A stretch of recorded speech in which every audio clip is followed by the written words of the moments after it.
कोई चुनाव है कि कोई इतना पढ़ा लिखा होना चाहिए, किसी के पास कोई ऐसी इल्म होना चाहिए, किसी को इतने वर्ष हो गए होने चाहिए ये नाम लेते लेते या सत्संग में आते आते, या कोई खास तरह के लोगों को ये राम से मिलाया जाता है। तो उसका जवाब है कि ऐसा कुछ भी नहीं। जिसके दिल में श्रद्धा भाव, जिसके दिल में इस प्रभु को पाने की चाहत है, उन सबको मिलाया जाता है। वैसे तो लिखने वालों ने, कहने वालों ने लिखा है कि निर्धन के धन राम, निर्बल के बल राम। तो दास जब ये पंक्तियां पढ़ रहा था तो ख्याल गया कि निर्धन किसे कहा जाता है? क्या निर्धन जो हम संसारी भाषा में देखते हैं कि शायद जिसके पास ये संसारी सुख संसाधन नहीं है, शायद ये जो संसारी माया है उसकी तंगी है, उसको निर्धन कहा जाता है संसार में। तो क्या उस निर्धन की बात हो रही है? क्या वो निर्धन है जिसको राम मिलेंगे? फिर निर्बलता की जब बात हो रही है तो क्या दुनिया में जो दीनहीन है, जिसका गुजारा नहीं चल रहा, जिसके पास कोई बल नहीं, ना शरीर का बल है ना अक्ल का बल है, संसारी तौर पर जिसको निर्बल कह सकते हैं, क्या उसको राम मिलते हैं? अगर फिर ऐसा है तो ना जाने कितनी ही दुनिया, शायद वहाँ पर ऐसे हालात उन देशों में जहाँ पर शायद 2 वक्त की रोटी भी कभी कभी नहीं मिलती, तो अगर निर्धन को ही और निर्बल को ही संसारी भाषा से जिसे निर्बल और निर्धन कहा जाता है राम मिलते हैं, तो उनको तो फिर बिना किसी कर्म के, बिना किसी कोई ऐसी सोच बनाए राम मिल जाने चाहिए थे। फिर राजा जनक जैसे राजा को तो राम मिलने ही नहीं चाहिए थे। फिर मीराबाई को तो ये कहना ही नहीं चाहिए था कि पायो जी मैंने राम रतन धन पायो। तो फिर ये किस निर्धनता की बात की जा रही है? अगर ये संसारी निर्धनता नहीं है तो फिर ये किस निर्धनता की, किस निर्बलता की बात की जा रही है? ये जब कहा जाता है कि निर्धन के धन राम, तो ये उस एहसास से कहा गया है, उस बोध से कहा गया है कि चाहे मेरे पास कितना भी धन हो जाए, चाहे मेरे पास कितने ही महल बन जाएं, मैं फिर भी निर्धन का निर्धन ही हूँ। ये संसार की सारे साधन मेरे मांगने से पहले भी अगर मुझे मिल जाएं, फिर भी मैं निर्धन का निर्धन। जिसको अपनी निर्धनता का एहसास हो गया, जिसने ये समझ लिया कि ये माया चाहे थोड़ी है या ज़्यादा है, चाहे सारी दुनिया ईर्ष्या करे किसी से कि किसके पास कितनी माया है, उसके पास दुनिया की सारी दौलत भी इकट्ठी हो जाए, फिर भी निर्धनता। जब ये समझ आ जाता है कि मैं कितनी भी किताबें पढ़ लूँ, अक्ल में कितना भी बल जोड़ लूँ, फिर भी निर्बल ही हूँ, चाहे शरीर में भी जितना बल आ जाए फिर भी निर्बल। तो जब इस निर्बलता का और इस निर्धनता का एहसास होने लगता है, तो ऐसे ज्ञानी को फिर ये राम मिलते हैं, क्योंकि उसके जीवन से अहंकार चला जाता है। उसको दिखने लगता है कि चाहे सब कुछ है फिर भी हूँ तो मैं निर्धन ही। तो ये अहंकार किसका, ये मैं किस चीज़ की, ये किस चीज़ के लिए अपने आप को किसी से ऊंचा माना जाए? तो जब ऐसी हलीमी, ऐसी विनम्रता जीवन में बसती है, तो फिर उसे ये राम मिलते हैं, उसके ये राम हो जाते हैं, उसके ये धन राम बन जाते हैं। तो इन्हीं भावनाओं के साथ जब ये शब्द लिखे गए या कहे गए, तो एक तो विद्वान है जिसने ये शब्दों को दोहरा दिया, कहीं पढ़ लिया कहीं सुन लिया कि निर्धन के धन राम। इसको सुनते हैं तो यही लगता है कि शायद जिनके पास कोई सुख साधन नहीं उन्हीं के राम हो सकते हैं। पर फिर वहीं जब ज्ञानी इन वचनों को बोलता है तो उसका ये भाव कि हे प्रभु, मुझे जितना भी आपने दिया है सब आपका दिया गया, मेरा इसमें कुछ नहीं, मैं तो निर्धन का ही निर्धन हूँ। आप जीवन में बसेंगे तो इस जीवन का कोई मूल्य है, तो इस जीवन की कोई कीमत है।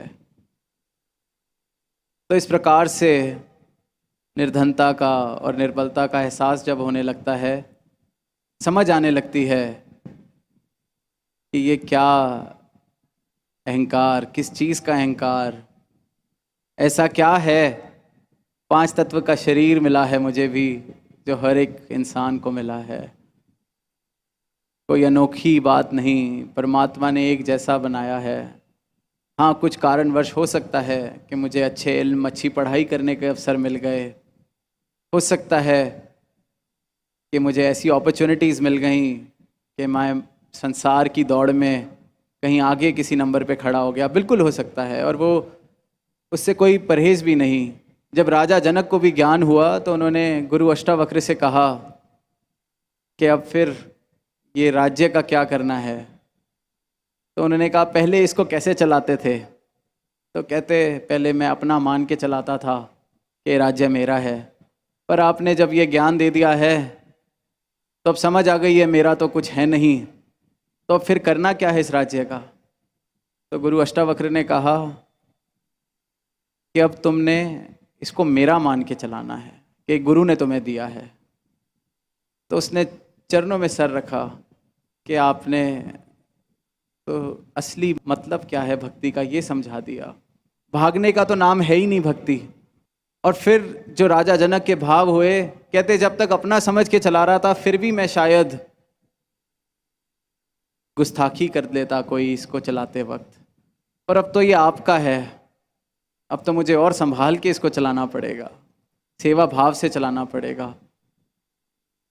तो ये भाव कि जितना भी धन दौलत बल प्रतिष्ठा सब मुबारक है, ये संसार में आए हैं, गृहस्थ में जिएंगे, तो इन सब चीज़ों को कमाना मुबारक है, पर इस एहसास के साथ, इस बोध के साथ कि मैं ये बल, मैं ये प्रतिष्ठा, मैं ये धन, मैं ये नहीं हूँ।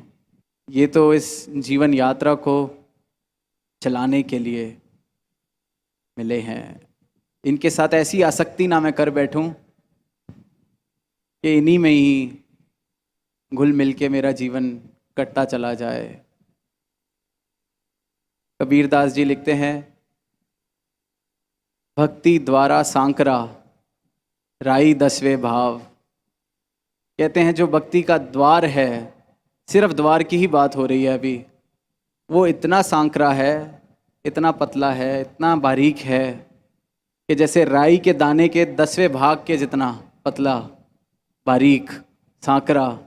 फिर आगे वो समझा रहे हैं कि जब इतना सांकरा, इतना बारीक पथ है जिस पर चलना है, जिसका द्वार ही इतना बारीक, उस पर फिर यह हाथी जैसा अहंकार जो तुम लेके चलते हो अपने मन में, उसके साथ कैसे चला जाएगा, कैसे शुरुआत होगी भक्ति की? तो वही बात, ये निर्धनता, निरअहकार, अहंकार करूं किस पर, ये निर्धनता मुझे समझ आ जाए तब मेरी भक्ति की शुरुआत हो सकती है। फिर इसी भक्ति से मैं इस अपने राम से भी मिल लेता हूँ, राम से एकमिक हो जाता हूँ। और सद्गुरु कोई भी ऐसे हमारे ऊपर कंडीशंस नहीं लगाते, सिर्फ अपने 5 प्रण जो देते हैं। और पहले ही प्रण में जिस कारण मुझे अहंकार होता है, ये जो सांकरा पथ जिसकी शुरुआत मैं नहीं कर सकता अपने अहंकार को तजे बिना, कि तन मन धन इस परमात्मा ने दिया है। जब इस बात का एहसास हो जाए, इस बात का बोध हो जाए, इस बात की समझ आ जाए, तो फिर अहंकार किस चीज़ का? अहंकार तो उसे ही हो सकता है जिसे ये बात फिर समझ नहीं आई। एक कहानी दास को पढ़ने को मिली। कहते हैं एक पुराने समय में राजा थे, वो रोज़ रात को या हर दूसरी रात को भेष बदल कर अपने राज्य में जाया करते थे, देखने के किस प्रकार से सबकी जीविका चल रही है, कैसे मेरा राज्य चल रहा है। जैसी खबरें मुझ तक पहुंचती हैं क्या सब कुछ वैसा है कि नहीं। तो वो उनकी आदत थी और इस तरह से वो जाया करते थे। एक बार ऐसी ही अपनी रात की उस दौरे पर उनको एक इंसान दिखा कि पूरे राज्य के जो जहाँ कचरा कूड़ा इकट्ठा होता था वो वहाँ उसको हिला रहा है, ढूंढ रहा है उसके अंदर जैसे कुछ। वो चल पड़े उसको देखकर। अगली बार फिर वो वहीं दिखा, तीसरी बार भी वहीं दिखा, चौथी बार भी वहीं दिखा। फिर एक बार वो नदी के किनारे रेत को छन्नी से छानता हुआ दिखा। फिर दोबारा। तो उनसे रहा नहीं गया, उन्होंने वैसे ही पूछ लिया बिना बताए कि वो राजन है कि ये तुम क्या कर रहे हो? कभी तुम कूड़ा हिलाते हो जैसे उसके अंदर कुछ गुम गया है। तो उसने कहा कि कभी कभी उसमें से ही कुछ खाने को मिल जाता है, कभी कभी कुछ मूल्यवान चीज़ें भी मिल जाती हैं, कभी कभी इस रेत को छानते छानते इसमें से ही चांदी मिल जाती है। बस इसी से ही अपनी जीविका चला लेता हूँ। जो मिलता है उसको खा पी के दिन गुजार लेता हूँ, फिर अगले दिन फिर वही काम शुरू। तो उसकी बात सुनकर कहीं राजा के मन में दया का भाव आ गया।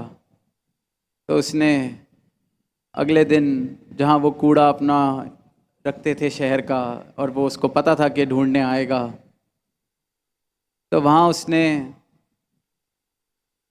एक अपने गले का हार हीरे जवाहरात से जो जड़ा हुआ वहाँ डाल दिया।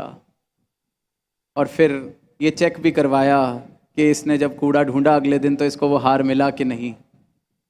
तो जब उसको ये खबर मिली कि उसको वो हार मिल गया तो राजा को बड़ी संतुष्टि हुई कि चलो शायद अब ये अपना जीवन अच्छे से गुजार लेगा, इसकी 2-4 पीढ़ियों का काम चल जाएगा। फिर राजा जब अगली बार दौरे पे गए फिर भी उस इंसान